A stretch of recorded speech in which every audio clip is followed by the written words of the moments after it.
Sebagai janda muda berusia 32 tahun, Maya harus menyewakan kamar di rumahnya untuk bertahan hidup.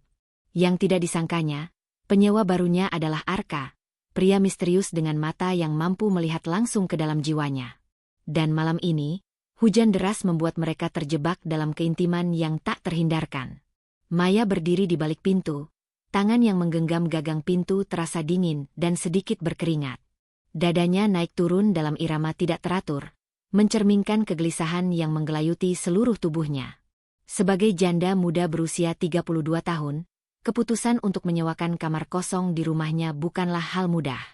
Ini tentang mengizinkan orang asing masuk ke dalam ruang pribadinya, ruang yang dulu dia bagikan dengan suaminya yang telah meninggal setahun lalu. Namun, tuntutan ekonomi tidak memberinya pilihan lain.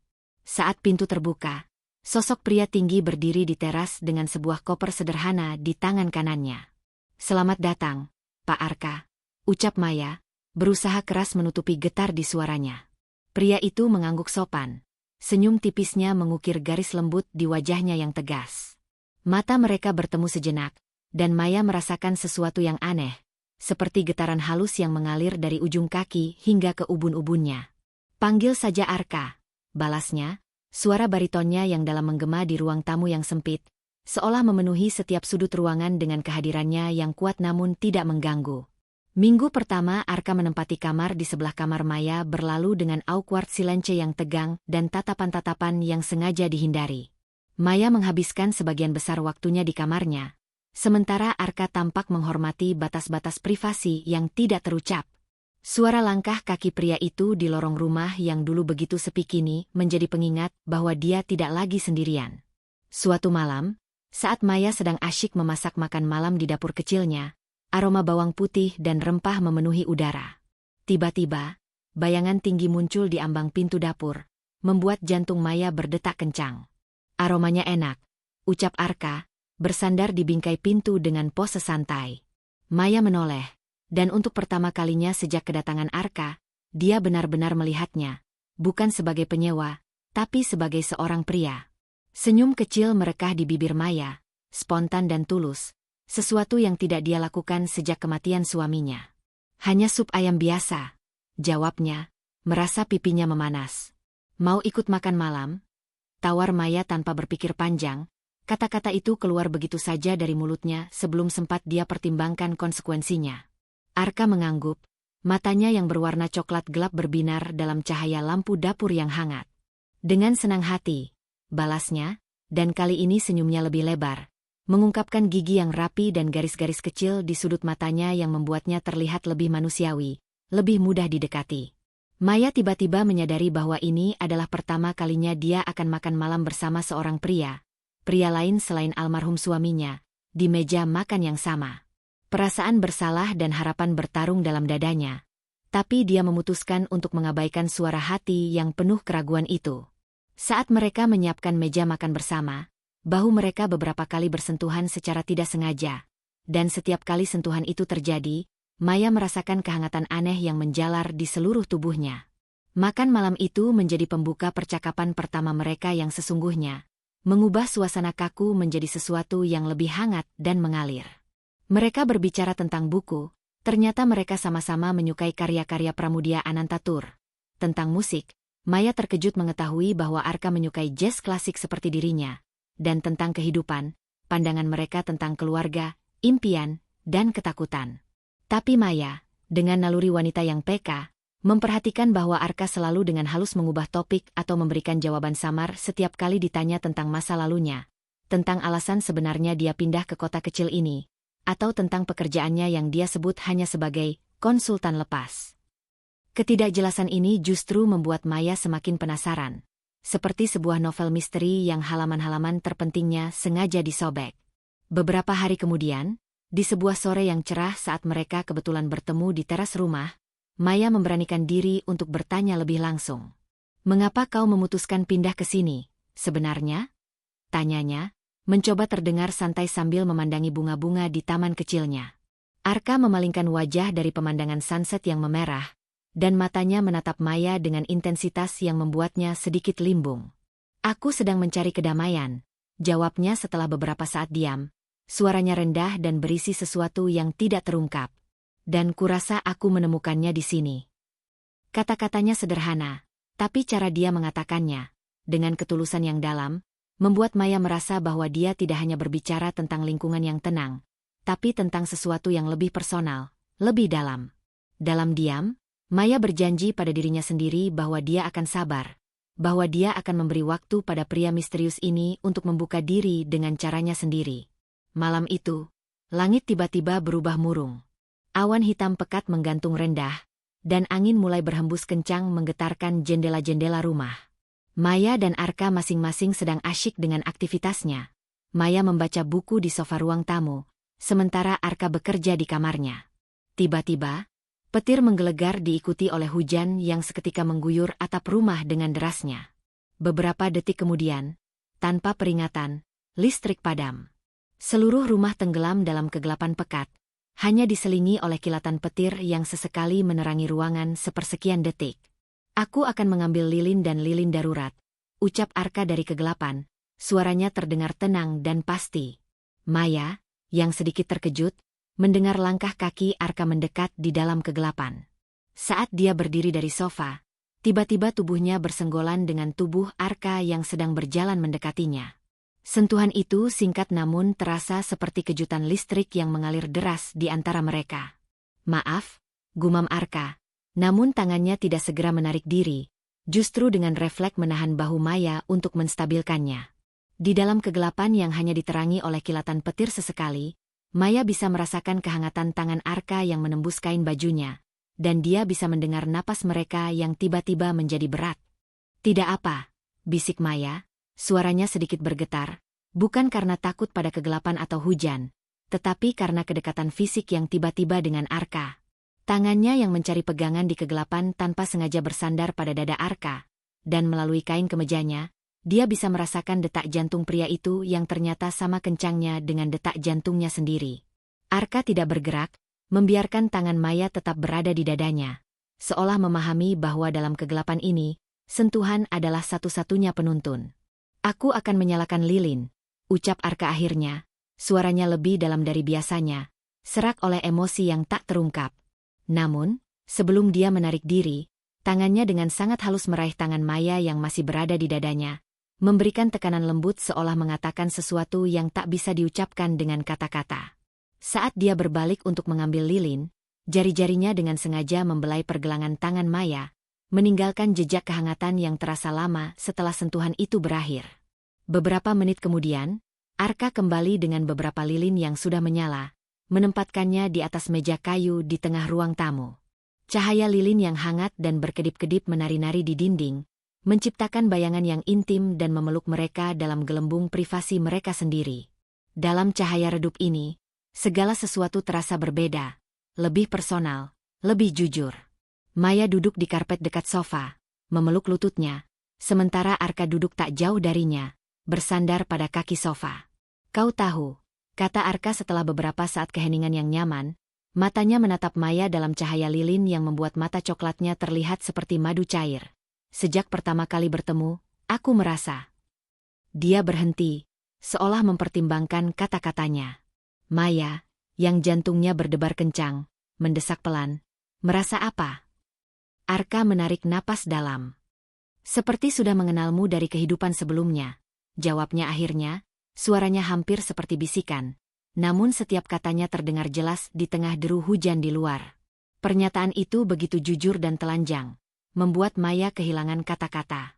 Tanpa disadari, Arka telah bergerak mendekat, dan sekarang dia duduk hanya beberapa sentimeter dari Maya. Dalam cahaya lilin yang berfluktuasi, Maya bisa melihat setiap detail wajah Arka, garis rahangnya yang tegas, bayangan jenggot di pipinya, dan bagaimana matanya yang biasanya menyimpan misteri kini terbuka lebar, memperlihatkan kerentanan yang selama ini dia sembunyikan. Dengan gerakan yang sangat hati-hati, seperti mendekati makhluk liar yang mudah terkejut, Arka mengangkat tangannya. Jari-jarinya yang panjang dan terawat dengan baik perlahan mendekati wajah Maya, memberikan cukup waktu baginya untuk menolak atau menarik diri. Tapi Maya tidak bergerak, terpaku oleh intensitas momen ini. Saat ujung jari Arka akhirnya menyentuh pipinya, sebuah getaran hangat menyebar dari titik sentuhan itu, mengalir melalui seluruh tubuh Maya. Sentuhan itu begitu lembut, begitu penuh penghormatan, namun membawa muatan hasrat yang tertahan yang membuat napas Maya tersendat. Sudah lama sekali, gumam Maya, suaranya bergetar. Sejak terakhir kali ada yang menyentuhku dengan perasaan seperti ini. Arka tidak menjawab dengan kata-kata. Sebaliknya, tangannya yang masih menempel di pipi Maya mulai bergerak dengan lembut, membelai garis rahangnya dengan ibu jarinya, kemudian naik ke pelipisnya, menyisir rambutnya yang terurai dengan jari-jarinya yang terasa hangat dan sedikit kasar. Setiap sentuhan terasa seperti kata-kata yang tak terucapkan, seperti puisi yang dituliskan pada kulit. "Kau begitu indah," bisik Arka, dan kali ini suaranya penuh dengan kekaguman yang tulus dan dalam. Mata mereka saling terkunci, dan dalam cahaya lilin yang berkedip, Maya bisa melihat pantulan keinginan yang sama yang berkobar dalam dirinya sendiri. Dunia luar seolah tidak ada lagi, hujan yang masih deras, petir yang sesekali menggelegar, kegelapan di luar lingkaran cahaya lilin mereka, semuanya memudar.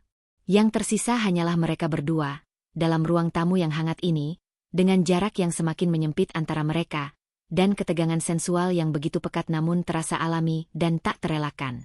Saat Arka semakin mendekat, napas mereka sudah bercampur, dan Maya tahu bahwa sesuatu yang tak terelakkan akan segera terjadi. Ketika bibir mereka hampir bersentuhan, hanya terpisah sejarak napas, Maya tiba-tiba meletakkan tangannya di dada Arka. "Tunggu," desisnya, suara bergetar antara keinginan dan keraguan. "Kita seharusnya tidak melakukan ini." Matanya berkaca-kaca, memancarkan konflik batin yang mendalam. Arka tidak menarik diri, tapi juga tidak memaksa. Tangannya yang masih membelai pipi Maya sekarang bergerak lebih lembut, seperti memahami pergumulan dalam hatinya. "Kenapa tidak?" tanyanya, suara baritonnya rendah dan menenangkan, seolah ingin meyakinkan tanpa menekan. Maya menutup mata, menikmati sentuhannya sambil berusaha mengumpulkan pikiran yang berantakan. "Karena kita hampir tidak saling mengenal," jawabnya, membuka mata kembali dan menatap Arka dengan intens. "Aku bahkan tidak tahu masa lalumu, apa yang membawamu ke sini, atau apa yang kau cari sebenarnya." Di luar, hujan terus mengguyur atap rumah, menciptakan musik alam yang menemani momen rentan mereka. Dalam cahaya lilin yang berkedip, bayangan mereka menari di dinding, seolah mencerminkan tarian emosi yang terjadi antara mereka. Arka menghela napas, matanya tidak pernah meninggalkan pandangan Maya. "Terkadang," bisiknya, jari-jarinya sekarang dengan lembut menelusuri garis alis Maya, "kita tidak butuh waktu bertahun-tahun untuk mengenal jiwa seseorang." Sentuhannya turun ke hidung Maya, lalu berhenti di atas bibirnya, hampir menyentuh tapi tidak. "Aku mungkin belum bercerita tentang masa laluku, tapi aku sudah menunjukkan siapa diriku sejak tinggal di sini. Aku sudah memperlihatkan rasa hormatku padamu, perhatianku pada hal-hal kecil yang kau sukai, dan kesabaranku menunggu sampai kau siap." Tangannya sekarang beralih ke leher Maya, membelai dengan lembut kulitnya yang halus. "Dan dalam diam, aku sudah belajar tentangmu, tentang bagaimana kau menyukai kopi tanpa gula di pagi hari, bagaimana kau menggumamkan lagu saat memasak, bagaimana matamu berbinar saat membicarakan buku-buku favoritmu." Setiap kata yang diucapkan Arka diiringi sentuhan yang semakin dalam, seolah ingin meyakinkan Maya bahwa perhatiannya tulus, bahwa ketertarikannya tidak hanya fisik, tetapi menyentuh hal-hal yang paling mendasar dari diri Maya sebagai seorang wanita. Maya merasakan pertahanannya perlahan meleleh di bawah sentuhan Arka yang penuh kesabaran dan pengertian. "Tapi ini terjadi terlalu cepat," bantahnya, meski suaranya sudah tidak lagi seyakin sebelumnya. Tangannya yang semula menahan dada Arka sekarang hanya bertumpu di sana, merasakan detak jantung pria itu yang tetap stabil meski dalam momen yang begitu menegangkan ini. Arka tersenyum, sebuah senyum kecil yang penuh makna. "Apakah benar terlalu cepat?" tanyanya lembut. "Atau kita berdua sudah menunggu terlalu lama untuk momen seperti ini?" Kata-katanya seperti membuka pintu yang selama ini terkunci rapat dalam hati Maya. Dia ingat kesepian yang dia rasakan setiap malam, kehampaan di sampingnya di tempat tidur, dan kerinduannya untuk disentuh, dipahami, dan diinginkan lagi sebagai seorang wanita. Air mata mulai menggenang di matanya, tapi kali ini bukan air mata kesedihan, melainkan kelegaan karena akhirnya ada seseorang yang mengerti tanpa perlu banyak penjelasan. Saat air mata pertama mengalir di pipi Maya, Arka dengan lembut menghapusnya dengan ibu jarinya. "Jangan menangis," bisiknya. Suaranya penuh kelembutan yang membuat Maya semakin tersentuh. Tanpa bisa lagi melawan, Maya mengangguk pelan. Sebuah persetujuan yang diungkapkan tanpa kata-kata. Itu adalah anggukan yang penuh makna. Sebuah izin untuk melanjutkan. Sebuah penerimaan bahwa mungkin Arka benar. Bahwa terkadang jiwa memang mengenali jiwa lainnya tanpa perlu penjelasan rumit. Arka tidak langsung menciumnya. Dia masih memberikan Maya ruang untuk berubah pikiran. Menatap matanya dalam-dalam seolah memastikan sekali lagi. Saat Maya tidak menarik diri, malah tangannya naik untuk memegang pergelangan tangan Arka yang sedang membelai pipinya. Barulah dia perlahan mendekatkan wajahnya sekali lagi. Bibir mereka akhirnya bertemu dalam ciuman pertama yang lembut namun penuh arti. Itu bukan ciuman yang berapi-api atau terburu-buru, melainkan sebuah penyatuan yang sabar dan penuh penghormatan. Arka tidak memaksa, membiarkan Maya menetapkan ritme dan intensitasnya. Tangannya yang besar dan hangat berpindah ke punggung Maya, menariknya perlahan lebih dekat, hingga tubuh mereka bersentuhan dari dada hingga kaki. Dalam pelukan itu, Maya merasa kecil dan terlindungi, namun sekaligus merasa kuat karena memiliki keberanian untuk membiarkan seseorang mendekat lagi setelah sekian lama menyendiri. Ciuman mereka berlanjut, semakin dalam seiring dengan semakin redanya keraguan dalam hati Maya. Saat mereka akhirnya berpisah untuk bernapas, dahi mereka saling bersentuhan, dan mereka tetap berpelukan, mendengarkan deru hujan di luar yang seolah menyetujui hubungan baru yang lahir di malam ini. "Kau baik-baik saja?" tanya Arka, suaranya serak oleh emosi. Maya mengangguk, senyum kecil akhirnya muncul di bibirnya. "Lebih dari baik-baik saja," jawabnya, dan untuk pertama kalinya sejak suaminya meninggal, dia merasa benar-benar hidup kembali. Mereka tetap duduk di karpet ruang tamu, berpelukan dalam keheningan yang nyaman, diselimuti oleh cahaya lilin yang hangat dan suara hujan yang mulai mereda. Kepala Maya bersandar di bahu Arka yang kokoh, sementara tangannya dengan lembut membelai punggungnya, menciptakan ritme yang menenangkan. "Aku tidak menyangka malam ini akan berakhir seperti ini," gumam Maya setelah beberapa saat, suaranya terdengar kecil dan rentan. Arka mencium bagian atas kepala Maya, menghirup wangi sampo yang sederhana namun baginya terasa seperti wewangian terindah. "Terkadang hal terbaik dalam hidup datang tanpa peringatan," balasnya, suaranya getar. "Aku hanya bersyukur akhirnya memiliki keberanian untuk menyewa kamar di sini." Dalam pelukan ini, semua keraguan dan ketakutan Maya seolah mencair, digantikan oleh perasaan aman dan diterima. Dia menyadari bahwa mungkin, setelah berbulan-bulan meratapi kesendiriannya, inilah saatnya untuk membuka hati lagi, untuk memperbolehkan kebahagiaan masuk ke dalam hidupnya sekali more. Tangannya dengan tak sadar memegang erat baju Arka, seolah takut momen ini akan berakhir dan semuanya akan kembali seperti semula. Saat hujan benar-benar berhenti dan listrik kembali menyala, mereka tidak terburu-buru untuk beranjak. Cahaya lampu yang tiba-tiba terang justru mengungkap senyum kecil di wajah mereka. Sebuah rahasia manis yang hanya mereka berdua yang tahu. "Tampaknya dunia luar ingin kembali mengganggu kita," kata Arka sambil tersenyum, matanya tidak pernah meninggalkan wajah Maya. Maya mengangguk, tapi pelukannya tidak kendur. "Biarkan saja," bisiknya, "aku belum siap untuk melepasmu." Kata-kata itu keluar dengan begitu natural, tanpa dipikirkan terlebih dahulu, membuat Arka tersenyum lebih lebar. Dengan lembut, dia mengangkat tangan dan menyentuh dagu Maya, mengarahkan wajahnya untuk bertatapan. "Kau tidak perlu meleasku," katanya dengan suara yang penuh keyakinan. "Aku tidak akan kemana-mana." Janji sederhana itu terasa seperti mantra yang meleburkan sisa-sisa keraguan dalam hati Maya. Di luar, bunyi tetesan air hujan yang jatuh dari atap dan daun-daun menciptakan musik alam yang sempurna untuk momen mereka, seolah alam sendiri merestui hubungan yang baru saja lahir ini. Malam itu mereka akhirnya berpisah untuk tidur, tapi tidak sebelum berbagi ciuman lembut di depan kamar Maya. Sebuah janji tak terucapkan untuk melanjutkan ini esok hari. Saat Maya berbaring di tempat tidurnya, dia masih bisa merasakan sensasi bibir Arka pada bibirnya, sentuhan tangannya pada kulitnya, dan kehangatan pelukannya yang membuatnya merasa terlindungi. Untuk pertama kalinya dalam setahun, dia tidak merasa kesepian. Di seberang dinding, Arka juga terbaring terjaga, memandangi langit-langit kamar sambil tersenyum. Pria yang selama ini dikenal misterius dan tertutup itu merasa seolah tembok pertahanannya akhirnya runtuh, digantikan oleh perasaan yang lebih hangat dan penuh harapan. Keesokan paginya, ketika mereka bertemu di dapur untuk sarapan, ada keintiman baru antara mereka. Tatapan mereka lebih dalam, senyuman mereka lebih hangat, dan sentuhan tidak sengaja mereka tidak lagi dihindari.